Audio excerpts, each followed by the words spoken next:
Bakit mas marami nagsasabi na mas maganda yung kabataan noon? Eh hindi pa naman putok na putok yung internet noon.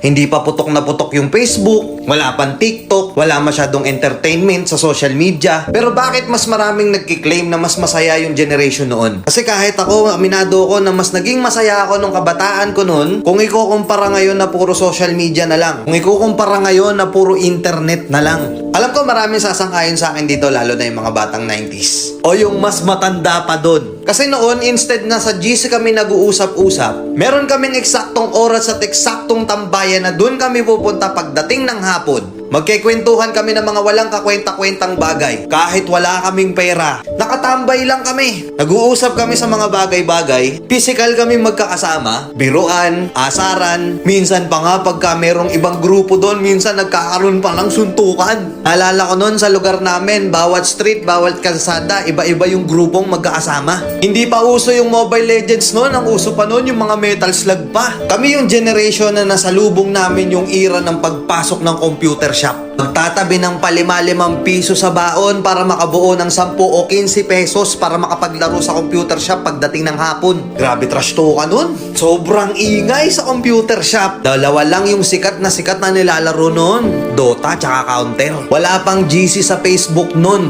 Pero alam namin kung kailan yung call time namin para magkita-kita kami ng mga kaibigan namin noon. Hindi pera ang currency namin noon. Pakapalan ng text at pogs ang basehan noon para malaman kung gaano kakalakas noon. Meron ba sa inyong mga nakapaglaro na noon? May Jolen, pupunta ka sa tindahan, kukuha ka ng tansan, bubutasan mo, gagawin mong sipa. Kada dadating yung Pasko, hindi pwedeng hindi ka magpapabili ng pellet gun. Kami yung mga kabataan noon na hindi pwedeng hindi kami mawawalan ng sugat sa katawan. Sub-sub dito, sugat-sugat na tuhod, at kung ano-ano pang sakit sa katawan. Napakasaya noon kasi ang kasiyahan namin noon sobrang simple lang. Kahit wala kaming pera, basta kompleto ang tropa, okay na okay na. Yung tipong pupunta ka sa court, makikipagpustahan ka, kahit yung pusta is tubig lang, palag-palag na. Ibang klase yung tuwa at saya, lalo na nung nakikipaglaro ka pa ng luksong baka, Tom Sawyer pa. Nakakamiss, di ba?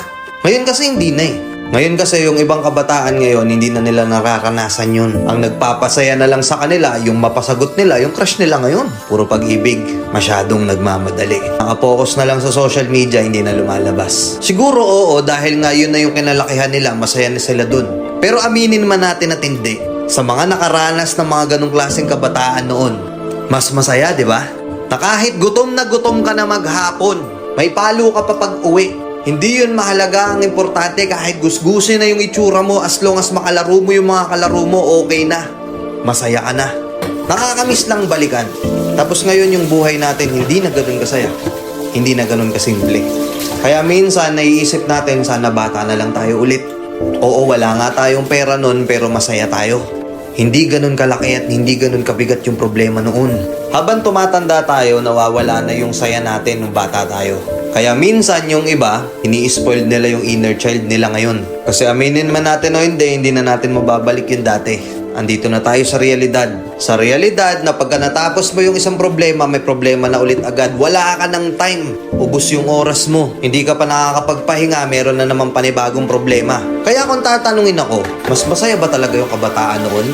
Mas masaya ba talaga yung generation noon? Para sa akin, oo.